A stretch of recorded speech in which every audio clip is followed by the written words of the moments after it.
នេះជារឿងពិតរបស់ខ្ញុំមិនព្រមម្នាក់ដែលពុកបោះបង់ចោលតាំងពីតូចធ្វើឲ្យអ្នកម្ដាយតែម្នាក់ពុតខំទៅស៊ូដើរលក់នំដើម្បីចិញ្ចឹមកូនដល់តែ3នាក់អ្នកម្ដាយដើរជួយទុក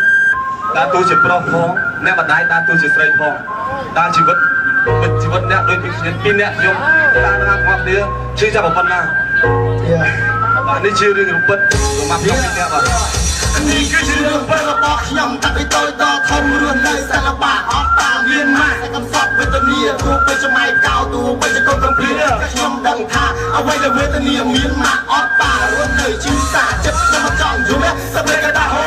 ជាណាទ្រូងទៅពេលដែលខ្ញុំឃើញគេមានម៉ាស់អីគេមានបាជូនទៅសាលាចំណែកខ្ញុំវិញណាស់ទៅលើផ្លូវមួយដូចជាខាណាថាប៉ុន្តែកូនតែងដូចជាខ្លាញ់ដាច់ខ្សែអត់ទៅលើវេហាជឿគិតខ្ញុំមើលថាជីវិតរបស់ខ្ញុំវេទនាប៉ុណ្ណាទៅតាប៉ានឹងម៉ាក់បៃបាក់គ្រួសារម៉ាក់ទុករូបកូននៅជាមួយយីតាអរគុណដល់ម៉ាក់រូបកូនដឹងថាដល់ម៉ាក់ជឿសាពុទ្ធកម្មវាសនាម៉ាក់អូទឹកភ្នែកពេលដែលកូនពិចារម៉ាក់អូទឹកភ្នែកពេលដែលគេមើលងាយកូនថាកូនអប៉ាម៉ាក់អូទឹកភ្នែកមិនដឹងនិយាយយ៉ាងណាម៉ាក់អាណិតរូបកូនម៉ាក់ស្រឡាញ់រូបកូនម៉ាក់មកចង់ឲ្យកូននេះតែតោសាមកចង់ឲ្យកូននេះតែតោកូនឯកាកូនជឿសាម៉ាក់ស្រឡាញ់រូបកូនពេលដែលកូនអត់ប៉ាកូនជឿចាប់កូនជឿសាកូនស្រឡាញ់ណាក៏អត់ឆាលើលោកកាជួនតែរឿងជីចង់ខ្លោចសាតែខ្ញុំស្មិនចូលចាវាស្នាខ្ញុំមានលះស្មីខ្ញុំត្រូវក្រោកឈរក៏សាងជាតិថ្មី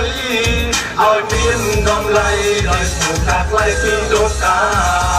ព្រោះកើតមកជាវិញជាលោកម្នាក់តែត្រូវឈឺចាប់តែចិត្តខ្ញុំមិនអាចស្លាប់ទួឈឺចាប់ទួធ្លាប់ឯកា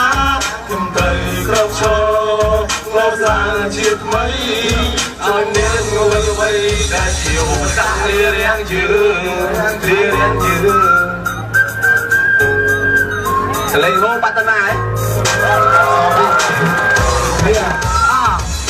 មួយគីឡូម៉ាអី2គីឡូបា3គីឡូជ័យ4គីឡូតាជាអ្នកមានគុណមានធម៌ករណាបកាយរូបខ្ញុំមកតែពីតូចព្រោះឆ្មាគាត់មានសច្ចៈមានធម៌មុទិតាគាត់ស្រឡាញ់រូបខ្ញុំពីតែដល់បៃខាទៅដល់ខ្ញុំខលខូចនៅតែមានមេត្តាខ្ញុំស្រឡាញ់ម៉ាក់ម្នាក់ព្រោះតែខ្ញុំខឹងប៉ាបោះបង់រូបខ្ញុំតែពីវ័យកុមារទុកឲ្យខ្ញុំកំព្រារស់នៅឯកាទៅចប៉ាបោះបោអូនរស់ជាសាកោកងមកភ្លេចកតាញ់បតវេទិកាតែរូបក៏មកឲ្យរស់លើលោកកាបានស្គាល់ជាសាបានស្គាល់សាសនាបានគឺពលឺថ្ងៃក្នុងលោកយាយលោកតាបានស្គាល់ព្រះអាទិត្យរះនៅលើវិហារបានស្គាល់ជីវិតមនុស្សមុននឹងបានសង្ហាស្គាល់ភាពជាចាប់វេទនាខ្លោចសាបានស្គាល់សម្លាញ់កាមៈតណ្ហាអ្វីគ្រប់យ៉ាងមាននៅលើលោកកាមាននៅលើលោកកាមាននៅលើលោកកា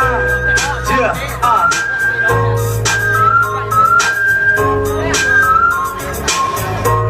បាទជីវិតត្រូវតែមានសង្ឃឹមទាំងអស់គ្នាមិនចឹងណាបងប្អូន